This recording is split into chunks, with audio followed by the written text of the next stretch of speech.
আসসালামু আলাইকুম। পিএসপি টিউটোরিয়ালে স্বাগত জানাচ্ছি। আমি রবিন আহমেদ। আজ আমরা দেখব একটি ওয়েব পেজ থেকে কিভাবে ডাটা সেন্ড করতে হয় সার্ভারে। অন্যথায় বলতে পারেন কিভাবে একটি ওয়েব পেজ থেকে ডাটাবেজে সেন্ড করতে হয়। সো এখানে একটি ফর্ম তৈরি করা আছে।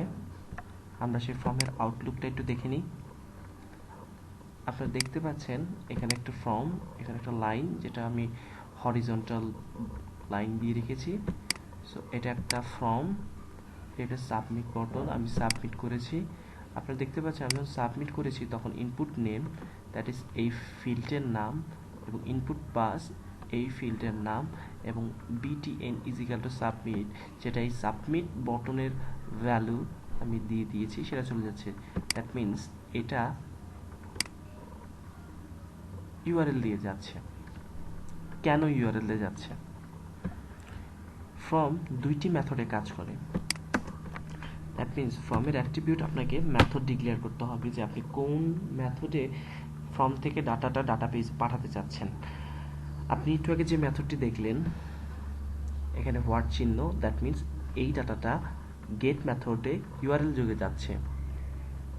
কোথায় যাচ্ছে সেটা আমরা পরে জানি, আপাতত যাচ্ছে গেট মেথডে। আরেকটি মেথড আছে যেটির নাম হচ্ছে POS, বড় হাতের লিখতে হয় POST, পোস্ট মেথডে ডাটাটি যাবে।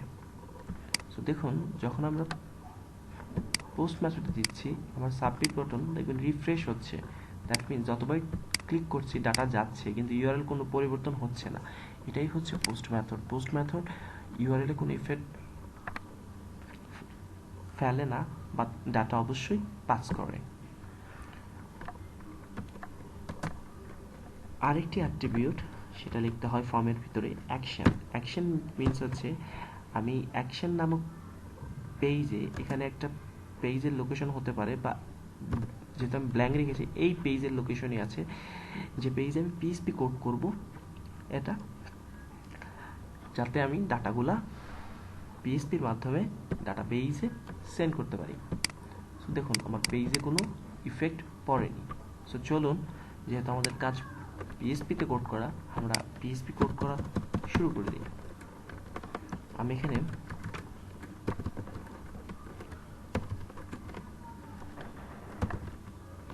PHP লিখে, যেহেতু আমার ডাটাটি পোস্ট নামক মেথডে যাচ্ছে পোস্ট, সেহেতু আমি ইউজ করব অ্যাট ফার্স্ট প্রিন্ট প্রিন্টার। যারা সিএসসিতে পড়েন তারা বুঝতেই পারছেন, প্রিন্ট দ্যাট মিনস কোনো তথ্য প্রদর্শন করা, আর এখানে আর দিয়ে বোঝানো হচ্ছে অ্যারে। আমরা একটা অ্যারে প্রিন্ট করব। নর্মালি পিএসপিতে ইকো, কিন্তু অ্যারেকে ইকো করা যায় না। এখানে দেখবেন যে একটি $, পোস্ট, $, আছে। দ্যাট মিনস আমি যে পোস্ট মেথডের মাধ্যমে ডাটা পাঠিয়েছি, দ্যাট মিনস পোস্ট নামক একটা অ্যারের ভিতরে আমি ডাটাগুলো পাঠিয়েছি, এবং আমি এখানে বলেছি প্রিন্টার পোস্ট। দ্যাট মিনস আপনি পোস্ট মেথডে যে ডাটাটি ফর্ম থেকে পাঠিয়েছেন সেগুলো প্রিন্ট করেন। চলুন আমরা দেখি এটা কিভাবে কাজ করে। দেখুন এখানে অ্যারে চিহ্ন উঠেছে, তার আমি আগেই বলেছি আমরা যে পোস্ট মেথডে যে ডাটাটি নিচ্ছি সেটা একটা অ্যারে আকারে যাচ্ছে। এখন চলুন আমরা একটা নাম লিখি, আমিত, সাবমিট। এখানে দেখতে পাচ্ছেন ইনপুট নেম, যেটা এই টেক্সট ফিল্ডের নাম, সেখানে আমরা আমিত পেয়েছি। ইনপুট পাস ASD, এবং যে সাবমিট বাটনের ভ্যালু সেই ভ্যালুটা আমরা পেয়েছি। যদি আরেকটু সুন্দর করতে চাই তাহলে আমরা দেখতে পারি ইকো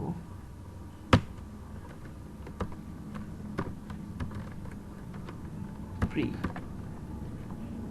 এখন দেখুন এর ফলে আমরা একটু ভালোভাবে ডিটেলসটা দেখতে পারবো। ফ্রি লেখার পরে নিচে চলে এসেছে, দেখুন আমি লিখছি আবার আমিত, পাসওয়ার্ড ছিল ASD সাবমিট। দেখো এখন কি সুন্দর দেখা যাচ্ছে। আমি নেম দিয়েছি, আমি পাস দিয়েছি, এবং আগে এসেছিল এইভাবে, এখন আসছে এইভাবে, শুধুমাত্র প্রি লেখার ফলে।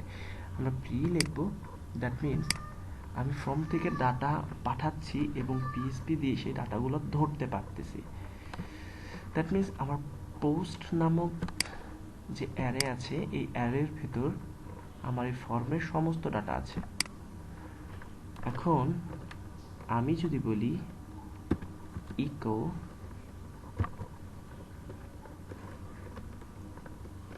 ইকো করো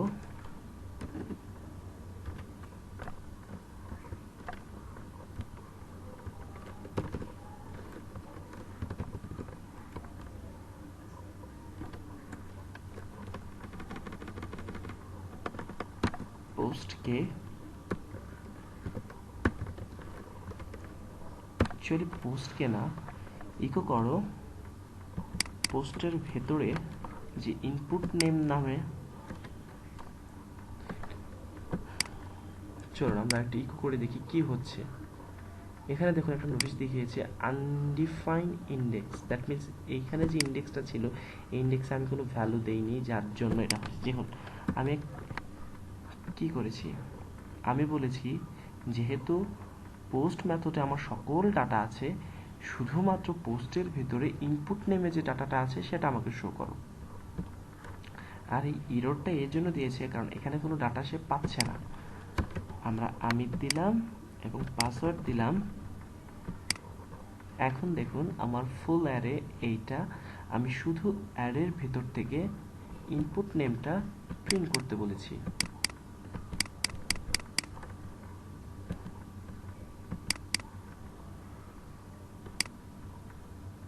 দেখুন এই দুই লাইনের ফলে এই অ্যারেটা প্রিন্ট হয়েছে এবং পোস্ট ভেরিয়েবলের ভিতরে যে ইনপুট নেমে, এই ইনপুট নেমে যে ভেরিয়েবলটা আছে সেটা প্রিন্ট করো, সেটা প্রিন্ট করেছে। তদরূপ আমি যদি চাই যে অনলি পাসওয়ার্ডটা প্রিন্ট করবে,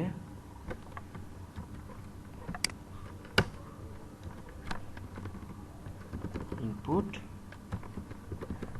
পাস, দ্যাট মিনস এই পাসওয়ার্ড ফিল্ড থেকে যে ভ্যালুটা যাচ্ছে সে ভ্যালুটাকে তুমি প্রিন্ট করো অনলি। Save and print. দেখুন এখানে কিন্তু এখন দুটা দেখাচ্ছে আনডিফাইন্ড ভেরিয়েবল, কোনো সমস্যা নেই কারণ কোনো ভ্যালু নেই, আমরা ভ্যালু দিই এ এবং পাসওয়ার্ড হচ্ছে SSS সাবমিট। দেখুন SSS এবং এ দুটাই চলে আসছে, দ্যাট মিনস এটা একটা অ্যারে, অ্যারের থেকে আমরা সিঙ্গেল ভেরিয়েবল প্রিন্ট করতে পারছি। সুতরাং আমরা এইটুক থেকে যা জিনিসটা শিখতে পারলাম সেটা হচ্ছে কোনো একটা ফর্ম থেকে পোস্ট মেথডে ডাটা গেলে সেই ডাটাটা পিএসপিতে আমরা ইকো করতে পারছি বা ধরতে পারছি।